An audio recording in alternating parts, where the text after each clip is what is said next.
Olá, boa noite, pessoal.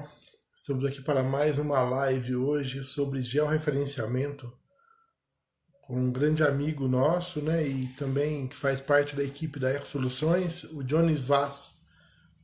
Ele acabou de entrar aqui, já vou convidar ele.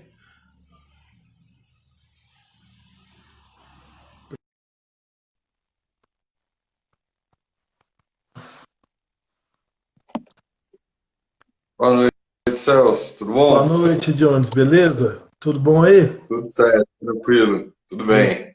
Hoje o Jones está em Serra Negra, né, Jones? Não está em Santos? Tô em Serra Negra. Tô em Serra Negra. É isso aí. Jones, normalmente a gente faz assim. Eu peço para você se apresentar, para a gente Aham, dar tempo do pessoal ir entrando, né? E tá. já começar o pessoal a interagir com a gente, a fazer parte da live, beleza? Então, Jones, se Beleza, apresenta aí, por beleza. favor, tá? Bom, né, chamo Johnny, sou engenheiro cartógrafo, formado pela Universidade do Estado do Rio de Janeiro, a UERJ, formei em 2011. Dali, então, eu iniciei depois um mestrado em Engenharia de Transportes na USP, na Escola Politécnica, na USP. É, Logo depois, ano 2012, 2013, eu iniciei também como docente, né, carreira docente no ensino superior aí na Universidade Católica de Santos, onde eu trabalho até hoje, né, leciono em curso de engenharia civil, engenharia ambiental, arquitetura e urbanismo na área de topografia, geodésia, sensoriamento remoto, geoprocessamento, né, essa parte mais da geomática, desenho assistido computador, né, de CAD, e depois eu acabei fazendo um mestrado em educação e atualmente eu estou fazendo doutorado na USP, né, na Escola Politécnica, em engenharia de transportes na área de geomática, né, dentro da linha de pesquisa aí, da área de concentração em informações espaciais lá dentro do programa de engenharia de transportes. E desde aí, faz quase 2 anos, né, Celso? Mais ou menos, aí estou É, trabalhando na parceria com, aí na Ecosoluções, na parte de georreferenciamento de imóveis rurais, e que mais estiver envolvido aí com geomática, ajudando aí, trabalhando com vocês nessa consultoria. Eu acho que é uma parceria bem bacana aí que a gente vem desenvolvendo faz aí uns 2 anos, mais ou menos. o Jones, ele é o nosso engenheiro cartógrafo responsável lá, né, da Eco Soluções, de toda essa área de georreferenciamento. Ele é a nossa referência lá no escritório. Né, ô Jones, esses 2 anos aí e acabou virando uma baita de uma amizade também, né, Jones? E tem coisa muito boa, tem muita coisa boa acontecendo e coisa melhor indo para acontecer. Isso é muito legal. Isso, né? A gente acabou se conhecendo através de um outro amigo que trabalhou com você, né? Isso, E vai estar aí semana que vem, não é isso? é Neomar? isso mesmo. E, e aí, né, a gente começou a trabalhar ali, foi criando uma amizade, e acho que é uma parceria e uma amizade que vem crescendo e, pô, é legal demais estar trabalhando com você aí, com o pessoal, todo mundo aí. Acho que a gente tem bastante para crescer ainda. É um Com campo certeza. de aplicação da geomática na área ambiental, não só para o georreferenciamento rural, né, o georreferenciamento de imóveis rurais, se der tempo que hoje a gente fala um pouquinho no final de outras possibilidades aí da geomática como um Sim, todo, né, de aplicações na área ambiental, tem muita coisa, sim. mas a Olha o seu. gente, né, desenvolvendo aí a partir do georreferenciamento de imóveis rurais, mas acho que a gente pode expandir bastante, tem bastante possibilidade, é bem legal, é bem bacana, a gente tem bastante coisa aí para ir conversando e É ir isso aí. trabalhando junto. Bom, vamos lá. Jones, começando nosso bate-papo então. Então, eu queria que você iniciasse como que funciona o sistema para georreferenciamento de propriedade rural e também a parte urbana do georreferenciamento, como ela pode ser usada, né? Então, ó, o Jones é professor, vocês sabem, né? Ele tem uma didática muito legal, isso é muito legal também, que acaba desenvolvendo com mais fluidez a fala do Jones também. Jones, então vamos lá. Você vai falar um pouco sobre cadastro, não é? Inicialmente? Acho que antes da gente falar de georreferenciamento, né, de imóvel rural, é interessante a gente entender da onde que vem essa necessidade de fazer o georreferenciamento de imóvel rural? Para que fazer isso, né? E aí vem um pouquinho antes, que é a questão do cadastro. O cadastro, né, ele tem várias facetas, vamos dizer assim, e quando a gente fala em cadastro, dentro da cartografia, está muito vinculado ao território, ao gerenciamento do território, do espaço. Seja esse espaço urbano, espaço rural, enfim. Né? Aí depende da finalidade, do objetivo que você quer fazer esse cadastro. Né? Dentro desse gerenciamento, posso até fazer um exemplo aqui, eu acho que dá para ilustrar legal, né, para as pessoas entenderem um pouquinho essa questão da interface, né, que o cadastro tem com o território.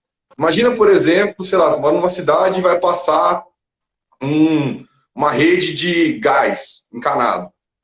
Então, quando o cara vai fazer essa rede de gás encanado, vai fazer toda a perfuração, etc., para poder passar o gás encanado, ou seja, internet, por exemplo, né, de fibra ótica encanada, subterrânea, enfim, tem que tomar todo um cuidado, por exemplo, para você não perfurar uma rede de esgoto ou uma rede de água já existente. Então é importante, por exemplo, que essa rede de esgoto, essa rede de água e as novas redes, por exemplo, como uma rede de gás, ela seja cadastrada. Então, esse cadastro vai ter lá a posição, qual é a posição, né, que ela está ali, X e Y, latitude e longitude, qual é a profundidade, onde que ela está na rua, onde estão os postos de visita, isso é uma forma de cadastro. Fazendo interface com outras áreas, aí, por exemplo, até uma área, né, da engenharia ambiental, você pode ter um cadastro arbóreo, da arborização urbana, por exemplo. Né? Onde você tem todas as posições das árvores e junto com isso você consegue colocar outras informações, não só, né, da posição, mas também lá de espécie, qual foi a data da última poda que teve aquela árvore, enfim, todas essas questões. E Johnny, só uma questão importante, essa questão do cadastro que você falou, das linhas de água, esgoto e rede de gás, isso aí está diretamente ligado à engenharia sanitária, que também está na nossa área. Porque como a gente é ambiental e sanitarista, está diretamente ligado também na parte sanitária. Então, quer dizer, está tudo envolvido realmente, igual você disse anteriormente, entendeu? Sim, tem muita possibilidade, né? Exatamente, bem isso, está tudo muito interligado, está tudo muito junto. Bom, aí nessa questão do cadastro, uma das áreas do cadastro, né, dessa questão do gerenciamento do território, da gestão territorial, você tem o cadastro de imóveis, o cadastro imobiliário, de loteamento dos lotes, etc. Esse cadastro imobiliário, né, o cadastro de imóveis, de lotes, enfim, você tem duas áreas, vamos dizer assim, os imóveis urbanos e os imóveis em área rural. Dentro da questão de imóveis em áreas urbanas, isso vai estar vinculado, né, na área urbana à prefeitura, né, então você vai ter o registro lá à prefeitura, que vai ter o pagamento de IPTU, vai estar o registro lá no cartório, né, da posse, né, da propriedade, e isso está muito mais vinculado à prefeitura e é muito também óbvio, né, de você fazer, quando vai fazer uma obra, etc., vai construir, tem lá, o projeto tem que ser aprovado pela prefeitura e tudo mais, mas também a prefeitura, por interesse dela, né, uma das principais fontes de renda de uma prefeitura é o IPTU, né, o imposto, eles fazem esse cadastro, atualização desse cadastro, vamos dizer assim, através de fotogrametria, de fotos, né, de voos, de fotos aéreas, de imagem de satélite, enfim, isso é feito há muito tempo. Tá? Na verdade, o cadastro ele é feito desde de muito tempo, muito tempo atrás. Né? A gente tem, como é que eu posso dizer, registros aí do pessoal lá em Roma, no Império Romano, etc., que o pessoal fazia já esse cadastro para poder cobrar imposto, etc. Tinha já essa preocupação com o gerenciamento do território e do espaço. Mas voltando para os dias atuais, então, o imposto, né, o cadastro urbano, ele é mais de responsabilidade, vamos dizer assim, também por conta de interesse da prefeitura. Tá? Quando a gente vai para o cadastro de imóveis rurais, em área rural, o imposto é outro, é o ITR, né, imposto sobre imposto territorial. Territorial Rural, Isso. Imposto Territorial Rural, o ITR, e ele é vinculado, ele é um imposto que é mais, né, na verdade ele está vinculado aí ao governo federal, né? Sim. Então o ITR, né, ele a área rural ela tem bastante interesse do governo federal por conta da regularização fundiária, né, da gestão fundiária do território nacional. Isso tem muito a ver também com o aspecto rural do país que o país tem, teve muito a ver no passado, ainda existe até hoje a questão da grilagem, né, de terrenos, etc., de áreas rurais. Quer comentar alguma coisa, Celso? Sim, Falar? com relação à grilagem, tem um fato muito interessante para se falar disso, porque da importância do georreferenciamento é que o Acre, a quantidade de grilagem que tinha no Acre, para caber todas as matrículas dentro do Acre, o Acre tinha que ser o tamanho do Brasil, de tanta grilagem que tinha no Da Acre, grilagem, de tanta exatamente. sobreposição que tinha de matrícula. Aí tu deu o gancho que eu queria. Eu acho que não foi combinado, mas foi Isso, um gancho bom, tá vendo? Que isso, é isso, né? Por conta dessa questão da grilagem, dessas sobreposições, em 2001, né, tem a lei, vou pegar na colinha aqui, lei 10.267, de 28 de agosto de 2001, né, uma lei que foi criada pelo governo federal, que cria o Cadastro Nacional de Imóveis Rurais, o isso aí. CNI, o Cadastro Nacional de Imóveis Rurais.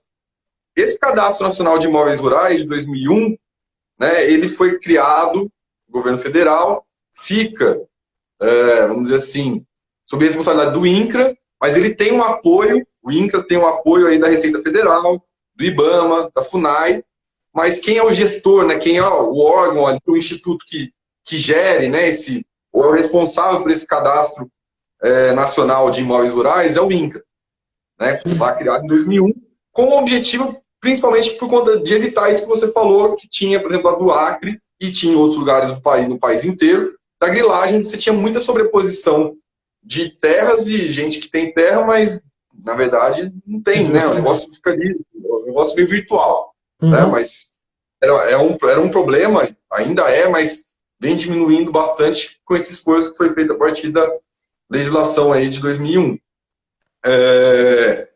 Em 2003, né, 2 anos depois da criação da legislação, o INCRA lançou o primeiro, a sigla, né, NTGIR aí, que é a norma técnica do georreferenciamento de imóvel rural. Essa foi a primeira, né, foi a primeira em 2003.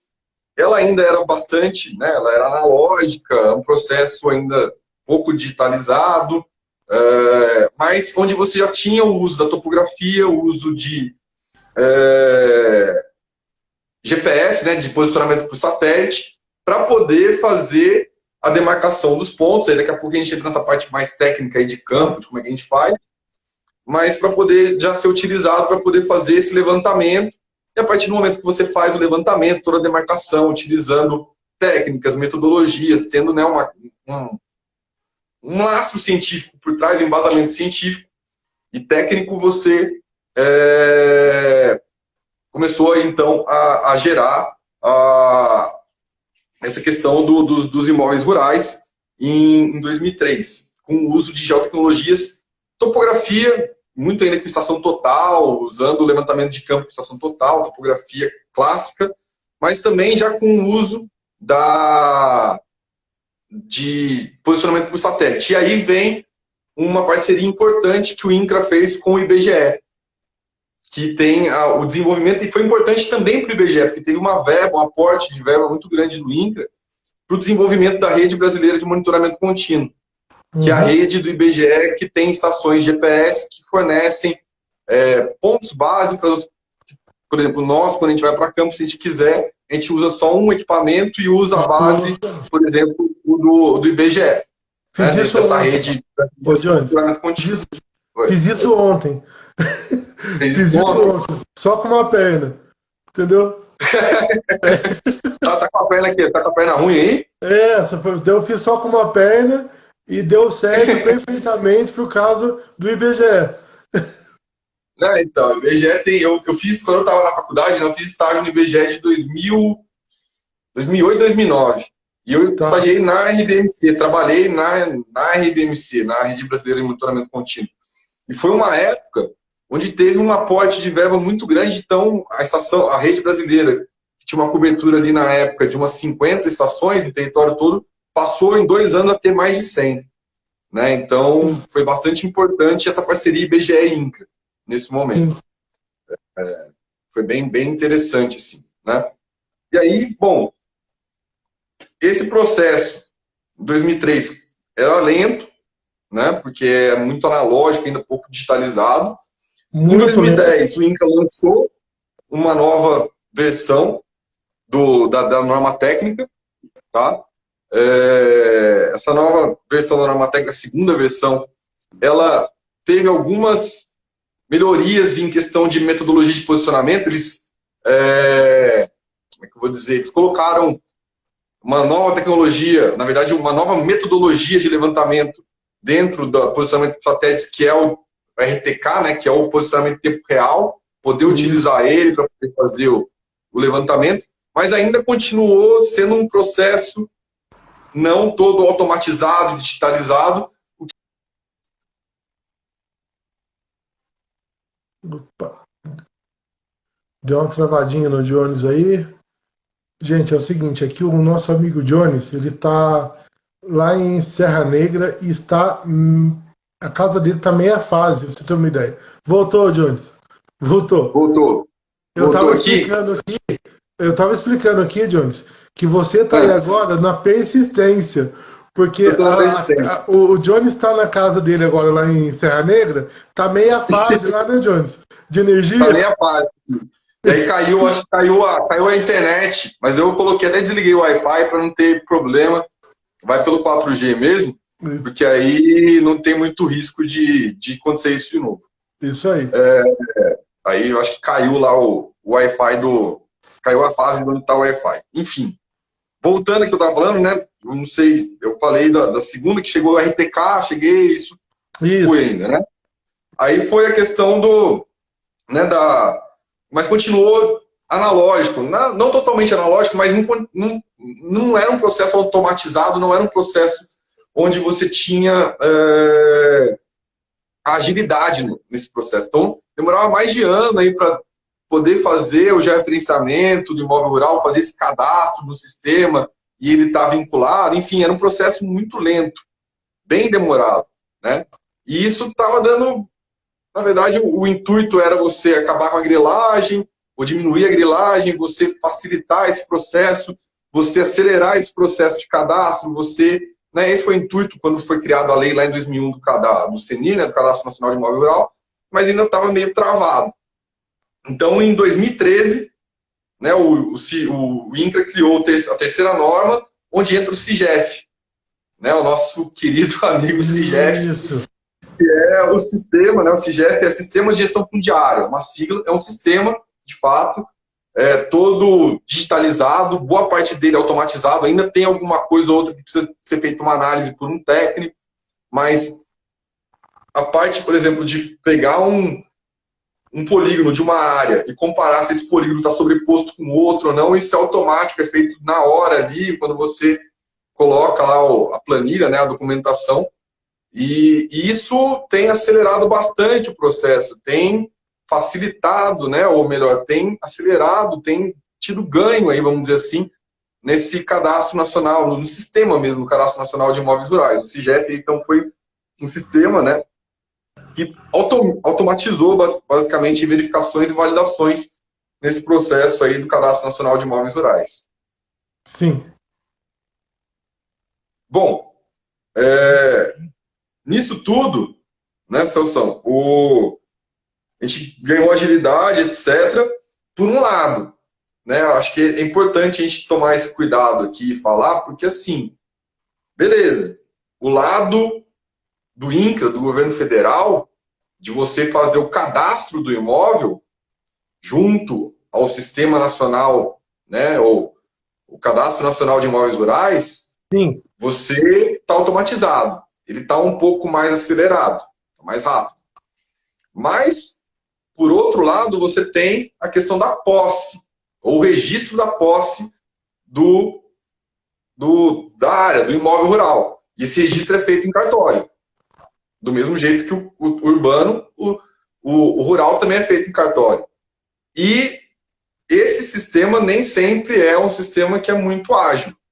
Muitas vezes ainda é analógico também. Sim. Então você tem esse problema da posse. Uma coisa é, tem que tomar esse cuidado também de distinguir o que é o Cadastro Nacional de Imóvel Rural para a regularização fundiária, para o governo federal, para o INCRA ter, né, esse controle, principalmente a questão de grilagem, e o outro é a questão da posse. E tem outra questão importante também que dá agilidade, é que muitas vezes você tem um cadastro seu ok, está certificada a sua propriedade, mas você ainda vai passar, por exemplo, por um processo de uso capião, para regularização ainda né, da situação. Exato. Não, você tem bastante, né, o processo, né, a legislação brasileira, ela tem algumas nuances aí, o pessoal que trabalha na área ambiental tem que conhecer bem, principalmente essa legislação da área ambiental, mas também a legislação de posse de terras, né, da questão imobiliária, principalmente rural. Aliás, deixa eu fazer um adendo importante aí com relação ao georreferenciamento e meio ambiente e posse. Porque assim, pessoal, tem uma questão muito importante quando a gente vai pegar, por exemplo, a Ecosoluções, ela também faz georreferenciamento de imóvel rural, graças a essa parceria que a gente tem com o Jones. E também agora, né, o Jones, tem o Rafael, que é um engenheiro agrimensor, que está também diretamente lá dentro da Ecosoluções, montando a equipe também. Inclusive o Rafael está aqui. Também, ele já até comentou o N-Trip já hoje aqui também. Né? Então é assim, quando você vai fazer uma regularização de imóvel rural, qualquer tipo de serviço, você tem que se atentar muito para uma situação muito importante. Se esse documento tem a documentação correta no cartório de registro de imóveis, se está no nome do proprietário, ou se está no nome ainda do avô, do bisavô, do pai, ou de alguma outra pessoa. Outra coisa, se ele atende à especialidade objetiva do cartório, também.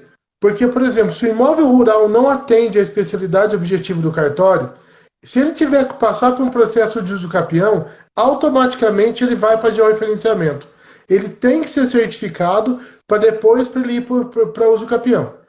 Se por um acaso esse imóvel ele não atende a norma do cartório para especialidade objetiva, ele tem que fazer o seguinte, ele tem que passar. Tem duas formas de fazer. Hoje, se ele tiver menos de 100 hectares, você ainda pode fazer um levantamento normal, sem ser georreferenciamento, somente com um ponto geodésico conhecido. Mas se ele tiver mais de 100 hectares, automaticamente ele é obrigatório fazer georreferenciamento. Ele vai ter que fazer. E tem outra coisa. Se você tiver que fazer um desmembramento de área, por exemplo, aqueles famosos condomínios, né, irregulares, rurais, Sim. que ainda existem muito no Brasil, ele vai ter que fazer georreferenciamento para fazer regularização desse condomínio. Não é verdade? São várias. É exatamente isso. Essa questão da parte da legislação, você entende bem mais do que eu, Celso. Eu gosto bastante de conversar com você, diz que eu sempre aprendo disso com você. Mas essa questão dos 100 hectares, por exemplo, é uma questão da legislação brasileira. Justamente. Onde, até por uma questão de demanda, de sistema do CIGEF suportar, e assim, é muito mais crítico e grave o Cadastro Nacional de Imóveis Rurais do Brasil, vamos dizer assim, território, para o gerenciamento do território em áreas rurais do Brasil, as áreas têm mais de 100 hectares. Justamente. Certo? Então, pelo que eu conheço, assim, no futuro, as áreas menores de 100 hectares também vão ter que ser feitas. Não, inclusive, isso já foi prorrogado umas 3, 4 vezes. 3 vezes. Já era para ter sido começado, já era para ter começado isso. Já era para ter começado. Só que como a gente não conseguiu ainda, vamos dizer assim, acabar com as maiores de 100 hectares, que deveria já ter sido toda ela mapeada, ou toda ela já referenciada, ainda, a gente foi prorrogando, a gente continua aí com as 100, a obrigatoriedade para estar acima de 100 hectares, Sim. mas em breve, eu acho que não muito tempo, eu acho que logo menos aí vai estar estourando da gente ter que fazer em áreas menores, obrigatoriedade para áreas menores de 100 hectares. Talvez eles coloquem acima de 50 e 100, ainda vão, sei lá, vão colocando, vão diminuindo aí esse limite, né? Vão fazendo aí, regredindo, vamos dizer assim, esse limite. O que, né, para o pessoal que trabalha na área ambiental, vamos dizer assim, para quem trabalha, bom, para quem é agrimensor, para quem é cartógrafo, conhece isso, é uma coisa que a gente fala bastante durante a faculdade. Mas para quem é da área ambiental, é um prato cheio, vamos dizer assim, é um nicho de mercado muito bacana, porque você vai ter trabalho, até porque tem a questão que você falou de desmembramento. Por exemplo, um exemplo que você deu é esse de loteamento irregular, que depois quer regularizar. Mas você tem, por exemplo, sei lá, o cara que tem uma fazenda grande lá, o senhor tem uma fazenda ou um sítio bem grande, tem 2 filhos, o senhor vem a falecer, aí fica o sítio lá para os 2 filhos, os 2 querem uma parte, tem que fazer o desmembramento. Ou depois que faz o desmembramento, um deles vende a parte para o outro e vai fazer o remembramento, tem que fazer de novo. Né? Então é um nicho de mercado, vamos dizer assim, que tem bastante possibilidade de trabalho e não tem muito perspectiva de diminuir, porque você, além de ter essa questão dos 100 hectares, né, desses terrenos, das áreas menores do que 100 hectares, vir a ter necessidade mais para frente, e aí você vai ter algo que é, vamos dizer assim, eu acho que vai gerar muita demanda de trabalho, porque você tem muita propriedade rural menor que 100 hectares, né, de pequenos... Sim. E várias delas com um problema. Por exemplo, o que tem de propriedade na nossa região com posse é uma coisa Sim. impressionante.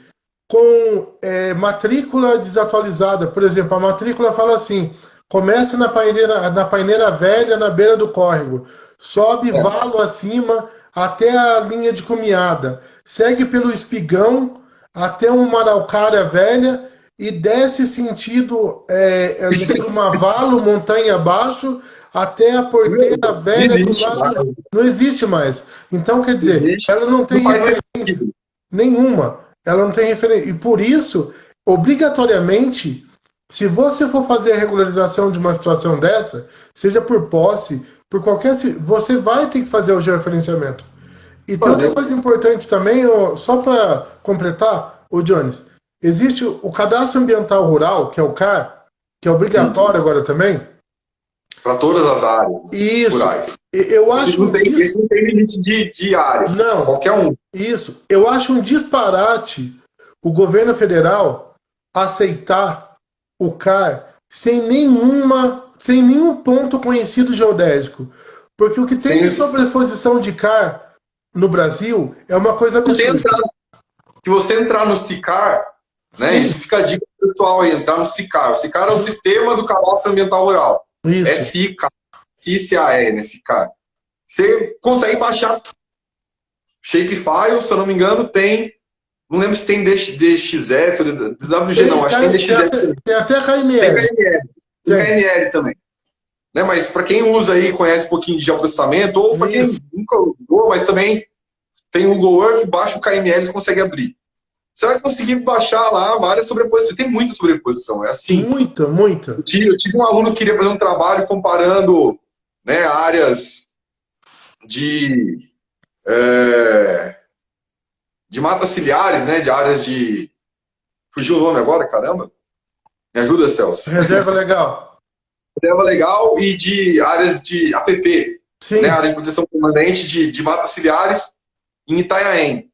E aí ele começou a pegar os dados do CIGEF e falou, tem muita sobreposição. Eu falei, cara, acho que é mais fácil você pegar a imagem, você fazer, e depois você bate com o CIGEF e verificou que tem algumas inconsistências. CIGEF não, desculpa, SICAR. Tem algumas inconsistências porque tem muita sobreposição, porque o SICAR, né, ele é uma ideia bem interessante, acho que é muito importante ser feito. Acho que você também concorda comigo, a gente não desmerece o propósito, ele é muito importante, na verdade, né, você fazer o cadastro ambiental rural, exatamente disso, de reserva legal, de área de proteção permanente, etc., ver as conformidades ou não, só que Quando você faz isso apoiado numa imagem de satélite de resolução de 5 metros, que é o caso do RapidEye, que é feita o SICAR, Isso. e sem nenhum controle geodésico, né? Quando a gente fala em controle geodésico, o pessoal entender, você está isso vinculado a um ponto de coordenada conhecida do sistema brasileiro, né? Hoje em dia, na verdade, é global, tá? É determinar a coordenada, a latitude e longitude precisa de um ponto. Quando você faz isso, você pode gerar alguns problemas aí no SICAR, que é essa sobreposição, né? E aí você tem lá algumas estatísticas do SICAR, a gente tem não sei quanto de reserva legal, não sei quanto que pode ter, assim, alguma estimativa um pouco errada ali, porque a precisão o método que é utilizado não é tão, não tem algumas falhas de precisão. Não tem. Inclusive o Rafael acabou de colocar aqui que nós vamos ter muitos problemas futuros referente ao CAR. E vamos mesmo, porque está tendo muita sobreposição. Ele não é um sistema confiável de localização. Muitas vezes ele é feito em cima do conhecimento do proprietário rural, que ele estima que a propriedade dele, em cima do desenho, seja Exato. naquele lugar. Entendeu, Jones? Então, você acaba tendo.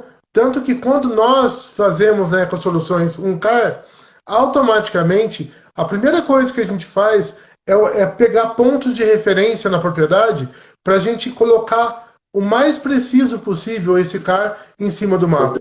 Entendeu? Até mesmo uma nascente, um córrego, isso aí tudo entra no CAR. Então, você precisa de precisão. É importante isso, Celso, porque assim, a gente fala, o CAR ele foi vamos dizer assim, um nicho de mercado grande aí nos últimos anos. Sim. E teve muita gente que, aí eu vou falar aqui, né, um pouquinho, mas que ou por falta de conhecimento ou por sacanagem mesmo, vamos dizer assim, né, acabou fazendo de qualquer forma, de qualquer jeito, o sistema permitia, né? Justamente. Esse é o problema. O sistema permitia. Então, o importante era assim, todo mundo que fosse fazer o CAR, né, ter essa preocupação que você mesmo disse aí, quando vai fazer, né, soluções, de ter lá o apoio geodésico, de ter, né, essa preocupação com esse controle geodésico, da mínima, da posição, da precisão daquela posição que está fazendo ali no CAR, para poder não gerar essas sobreposições. Justamente. Porque o sistema do CAR, ele não conversa, ele não tem essa preocupação com a precisão ou com a sobreposição. Isso é um grande problema. Na verdade, o SICAR, ele deveria ter alguma interface com o CIGEF. Concordo. Né? Porque o CIGEF tem essa possibilidade. Na verdade, o CIGEF ele é extremamente preocupado com essa questão. Na verdade, a principal função dele é verificar se tem sobreposição ou não. Justamente. De área. Então, o SICAR ele deveria, óbvio, assim, você usar as imagens RapidEye e tudo ali, etc., é legal, é importante. Enfim, usar a ferramenta ela é importante. Eu acho que a metodologia ali é que ficou um problema nessa questão da sobreposição, onde você não tem essa interface com o CIGEF. Acho que a interface com o CIGEF era importante.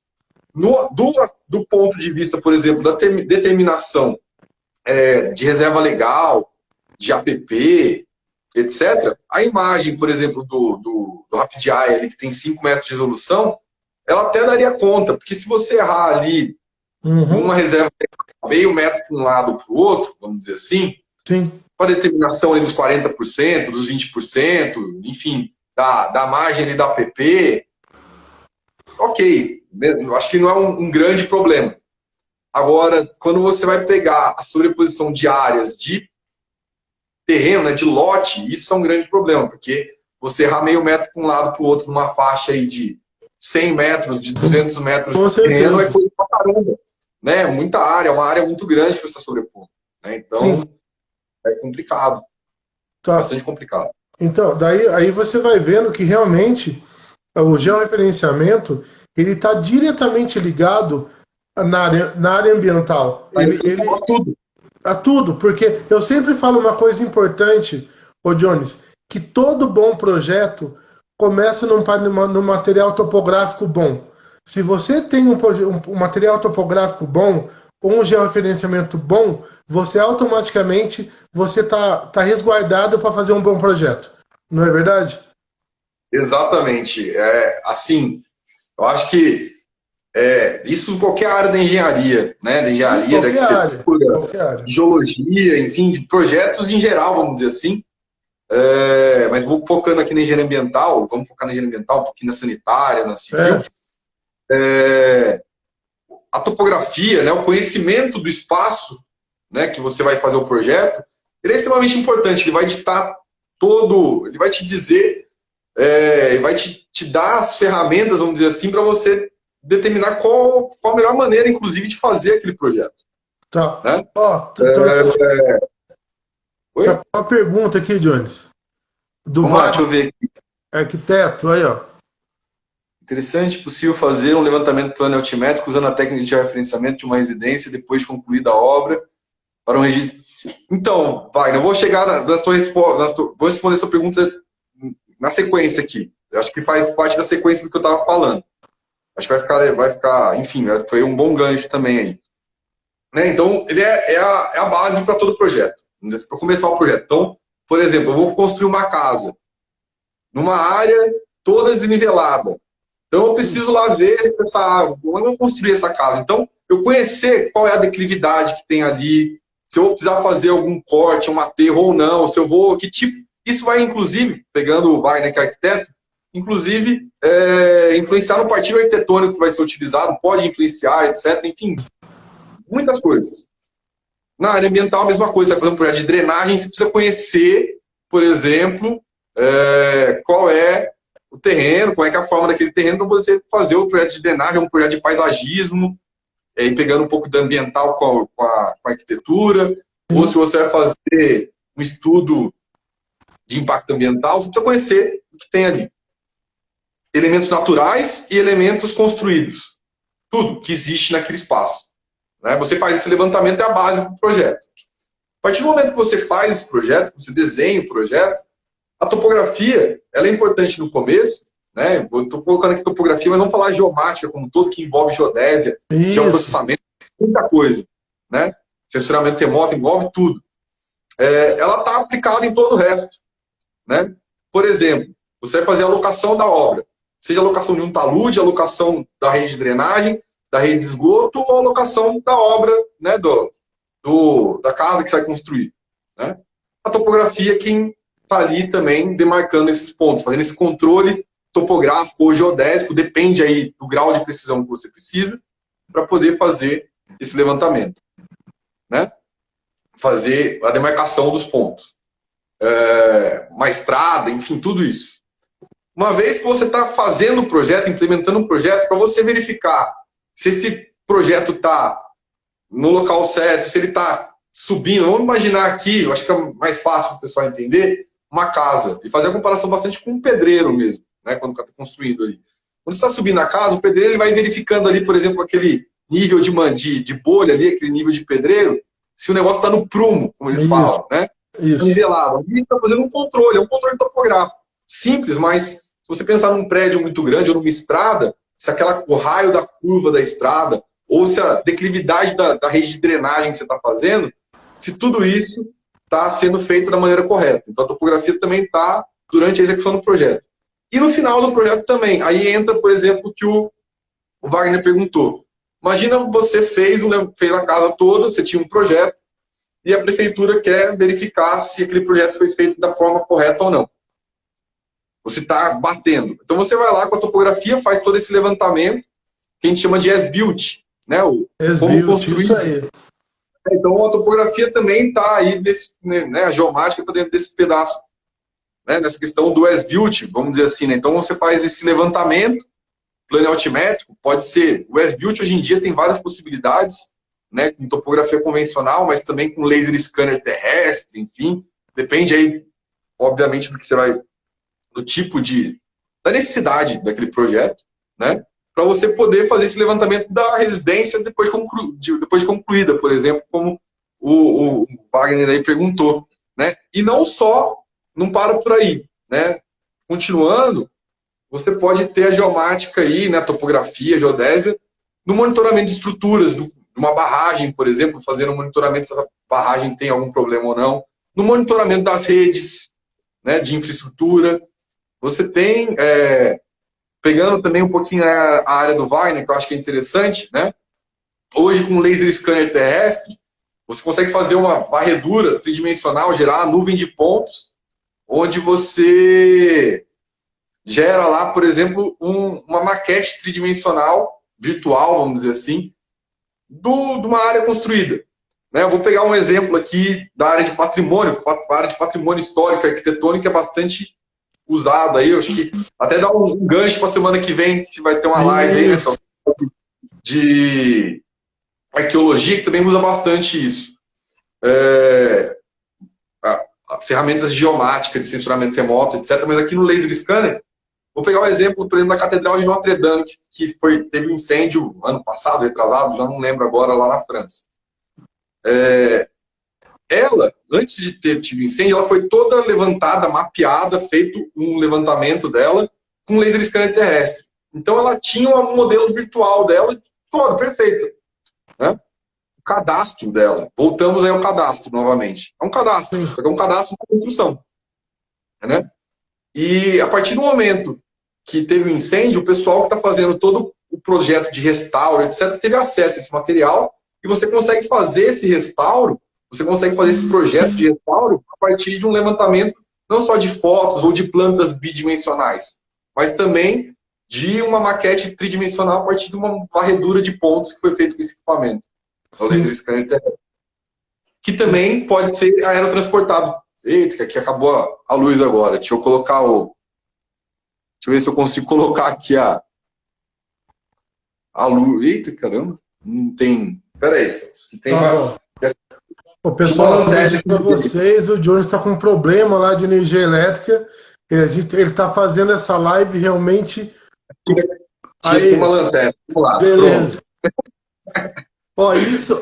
Ó, Jones, isso é demais, cara. É para o pessoal ver tudo que a gente faz para levar informação para o pessoal entender, ter cada vez mais informação e conseguir ter cada vez mais conhecimento e ser um profissional cada vez melhor. Esse é o objetivo disso aqui, tá? E a gente falando de tecnologia de ponta aqui e eu estou me iluminando com uma lanterna, mas está tudo certo. Vamos lá.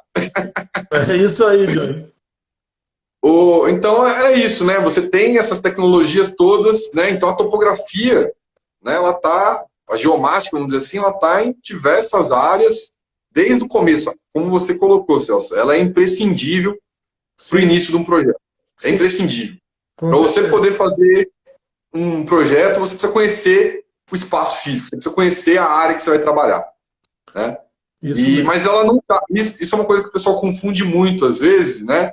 Ou né, nem que confunde, mas acha que a topografia está só até ali, né?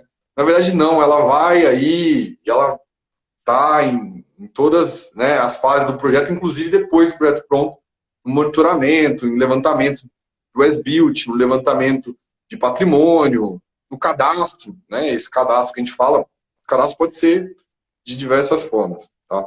Legal. Então para vocês verem que é o seguinte, na verdade, esse papo é muito importante para todos entenderem a importância que tem a topografia e o georreferenciamento para todas as áreas, inclusive para a área ambiental e sanitária, para a área de arquitetura do Wagner. Por exemplo, quando você tem uma altimetria bem feita, um plano altimétrico cadastral bem feito, é muito mais fácil, por exemplo, para um arquiteto fazer um material de qualidade, um projeto bem feito, porque ele vai ter todas as cotas corretas, ele vai conseguir fazer um taludamento correto, um corte... E não vai ter surpresa. Não vai ter surpresa, isso mesmo. Não vai ter surpresa na hora da execução da obra. Justamente. E hoje para você ter uma ideia, lá na Eco Soluções, o Jones, todo o levantamento que a gente está fazendo, basicamente é com GPS geodésico. Todo. Por causa do sistema RTK. Porque compensa muito mais eu fazer com RTK e já ter processado do que eu ir lá com uma estação total, por exemplo, e fazer o levantamento. Entendeu? É muito mais rápido esse levantamento. Não, com certeza. É uma coisa também assim que é legal da gente falar, Celso, é a questão das tecnologias, né? Sim, Muitas vezes eu falei aqui, por exemplo, do laser scanner. sim, Cara, o laser scanner, pô, caramba, eu vou lá, faço alguém depois daqui jogar no YouTube aí, laser scanner, Catedral de Notre Dame e vai achar um monte de vídeo com, né, o vídeo 3D lá do laser scanner, você vai, cara, esse negócio é o supra-sumo, caramba, não, agora só vou trabalhar com isso. Na verdade, a gente tem que conhecer todas as metodologias, todas as técnicas, os instrumentos, porque assim, nem todo instrumento ele é aplicável a toda a qualquer finalidade, né? O sim. GPS, para georreferenciamento, hoje em dia, vale muito, ainda mais em área rural, que você tem área muito grande, aberta, etc. É Sim. muito importante é, e vale muito mais a pena do que gastar tempo com estação total, fazendo vista ré, vista avante, etc. E calcular tudo depois, né? Tem todo o pós, né? O trabalho de escritório que você tem com a estação total, que dá um pouquinho mais de trabalho. Tudo bem, você consegue fazer na própria estação total ali, mas o GPS ele te dá com o RTK, né? Como vocês usaram, o Rafael até falou aí do N-Trip, né? O N-Trip Isso. o N-Trip, só para entender, né, o pessoal entender, você consegue se conectar à rede do IBGE, que é aquela rede que eu falei para vocês, a RBMC, usando um GPS. Você precisa ter um GPS com acesso a uma rede de internet, pode ser para o GSM, para o Wi-Fi, aí depende de onde você está fazendo. E com ela você consegue se conectar à rede do IBGE para usar a estação do IBGE como base para poder aumentar a precisão, né? Quando você faz esse tipo de levantamento, você chega na precisão ali na casa de milímetros, o RTK é na casa de centímetro, e se fizer o pós-processado depois, na casa dos milímetros. Né? O RTK pode até chegar na casa dos milímetros. Mas assim, é importante, né? Por exemplo, você vai usar um laser scanner numa área rural para fazer o levantamento, de que jeito? Se você Não não sei. tem nada para refletir, né? Você Uhum. não tem. Então, se você quer fazer um levantamento aéreo da fazenda, do sítio, para poder pegar lá toda o modelo, aí, por exemplo, o modelo digital de terreno, gerar o modelo tridimensional do terreno, da topografia, etc. Beleza. Aí, ok. Agora, o laser scanner terrestre, para um levantamento de georreferenciamento, não tem validade, não tem função, né? Não tem Sim. funcionalidade. Então, a gente precisa sempre ter esse cuidado, né? Essa questão das tecnologias, dos instrumentos, conhecer bem, né? Os instrumentos. A gente tem vários instrumentos, a estação total não dá para descartar ela de todo ainda em aplicações em área urbana. Por exemplo, o GPS não vai, você vai fazer um levantamento de um túnel, o GPS não funciona, porque o GPS, o sinal dele não vai pegar numa área Justamente. fechada. Ou um levantamento dentro de uma indústria. Então, ali, dependendo do levantamento, se você quer fazer uma coisa mais pontual, a estação total ela é super válida. Se você quer Isso. fazer um levantamento cadastral de toda a planta industrial, de tubulação, etc., pô, é muito mais fácil, vai valer muito mais a pena o investimento de fazer um levantamento com um laser scanner terrestre. Então, tudo vai depender do teu empenho, vamos dizer assim, na verdade, do teu objetivo. Né? A gente tem muita possibilidade com a geomática, aí, com os instrumentos, com a tecnologia, mas depende muito dos objetivos. Né? Sim. Hoje, para gerenciamento de imóvel rural, eu acho que o GPS o GPS geodésico é a principal ferramenta, sem sombra de dúvidas. E, inclusive, tem uma situação interessante agora, que foi criada agora, recentemente, porque acabou de sair o Marco Zero do saneamento no Brasil. Isso Sim, deve abrir um leque de serviço na área de geodésia, porque você vai ter que possivelmente várias empresas vão ter que cadastrar todo o sistema sanitário dos municípios para saber o que vai ter que ampliar, porque basicamente hoje, o Jones, nenhum município brasileiro quase tem o cadastro da sua cadastro. rede. Nenhum. Isso aí, Celso, abre uma frente legal para a geodésia em conjunto com geofísica. Sim, Uma outra praia, não é muito a minha praia, eu tá. trabalho com geofísicos lá na Católica, na Unisantos, mas onde você usa, por exemplo, tem várias técnicas, mas hoje a principal principalmente para achar tubulações, é a do Isso. GPS, né, do georradar, onde Uhum. você usa um radar, né, vai lançar uma onda de rádio para o chão, que vai fazer as reflexões, então eles vão ler lá, vão fazer leituras e vão achar onde estão as tubulações. É bem Justamente. interessante, para quem curte também essa área, é bem legal. E vão ter que fazer, porque abre essa frente, como você falou, né, o novo marco do Isso. saneamento, marco legal de saneamento, porque vai ter que ser, todas que já tem, vai ter que ser feito o cadastro, Isso. e vão ter que ser feitas muitas novas, que vão ter que ser feitas cadastradas. E além, né, ou melhor, para ela ser feita, antes dela ser, para poder ser cadastrada, né, ela tem que ser feita, e para ela ser feita, eu preciso conhecer o terreno para poder fazer o levantamento, poder Justamente. fazer o desenho, o projeto da rede de água, da rede de esgoto. Isso. Eu fiz um estágio durante um ano, mais ou menos, também lá no Rio, na época da faculdade, numa empresa que fazia projeto de saneamento. Então eu Sim. cansei, Celso, de Uhum. pegar as plantas a zero, assim, e pegar onde era o ponto mais alto e sair desenhando as linhas com os PVs, né, com os postos de visita lá, Isso. para ir desenhando. É quase um quebra-cabeça para você chegar no ponto mais baixo, precisando fazer o mínimo de estação elevatória, achar onde vai Justo. colocar o tratamento. Mas para poder fazer isso, você precisa ter um levantamento plano, principalmente altimétrico nesse caso, mas plano Justamente. altimétrico bem Altimétrico. feito. E aí entra a questão, de novo, das novas tecnologias, da digitalização, onde isso tudo ainda é muito feito bidimensional, né? Você Sim. tem, por exemplo, uma rede de esgoto, como eu fiz lá nessa empresa, e ainda é feito bastante hoje, você tinha lá, imprimia, ou era no CAD, ou imprimia lá as folhas, uns rascunhos, depois para passar para o CAD, mas uma planta com as ruas e com as cotas, não tinha nem curva de nível, era ponto cotado, fica mais fácil de você visualizar do que curva de nível. Então você vai lá fazer o desenho. Hoje em dia, com as possibilidades que tem de sistemas de inteligência artificial, da digitalização do mundo, né, das coisas todas, a gente tem aí os modelos digitais de terreno, onde você tem os modelos lá, uma maquete virtual, vamos dizer assim, um modelo Isso. numérico de terreno. E aí, com esses modelos numéricos de terreno, né, você tem grandes possibilidades de fazer projetos, por exemplo, de saneamento hoje a partir dele. Né? Sim. Então, a gente está vamos dizer assim, uma fase um tanto quanto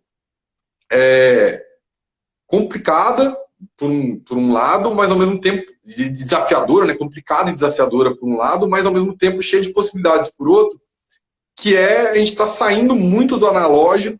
Na verdade, a gente já saiu do analógico na cartografia, na geomática, Sim. mas Sim. a gente continua com a lógica do analógico, do 2D, das plantas, das vistas, Uhum. mas a gente está cada vez mais passando para a lógica tridimensional, de trabalhar no tridimensional, no modelo tridimensional. Sim. Isso, isso é uma quebra de paradigma, né? A gente precisa quebrar um paradigma, não é tão simples, é meio, né?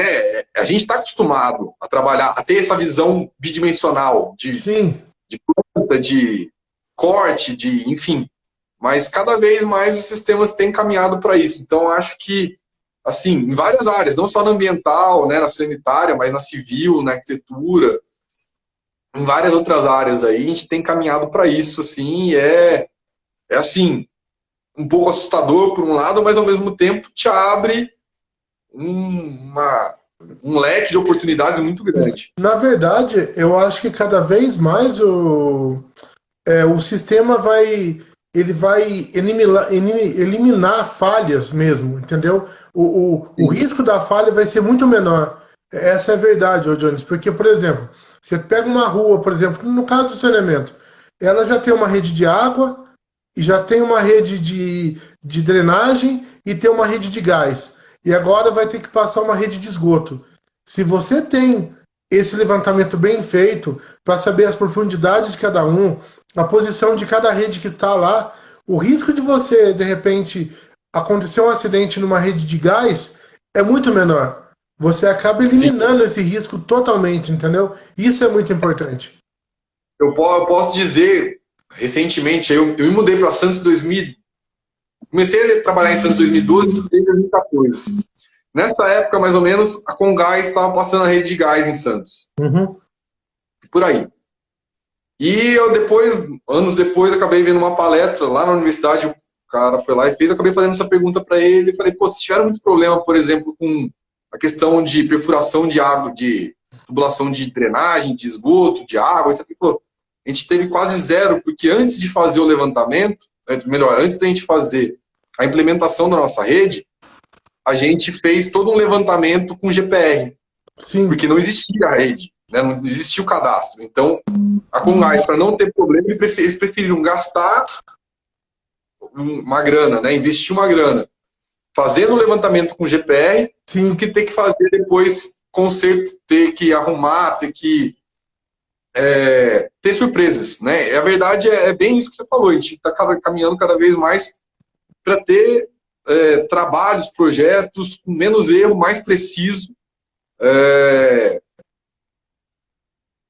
onde eu vejo que a inteligência humana, né, a atividade humana de pensar o projeto, etc., tudo isso continua e vai continuar. Sim, Né? Mas a computação, a inteligência artificial, acho que ela vai se somar a isso, evitando esses erros. com Entendeu? certeza. Que essa é o nosso futuro aí, vamos dizer assim. A gente tem caminhado bastante para isso. Sim, com E certeza. Com certeza. Nesses 10 anos de ecossoluções, o que a gente já avançou para a tecnologia é uma coisa absurda, sabe? tudo, né? Absurda. Assim, cada vez mais o software está mais inteligente, ele está mais dinâmico, ele está conseguindo, a interface dele é mais simples para você trabalhar. Ele acaba, ele pergunta para você, tipo, tem certeza que essa profundidade que você quer mesmo da tubulação?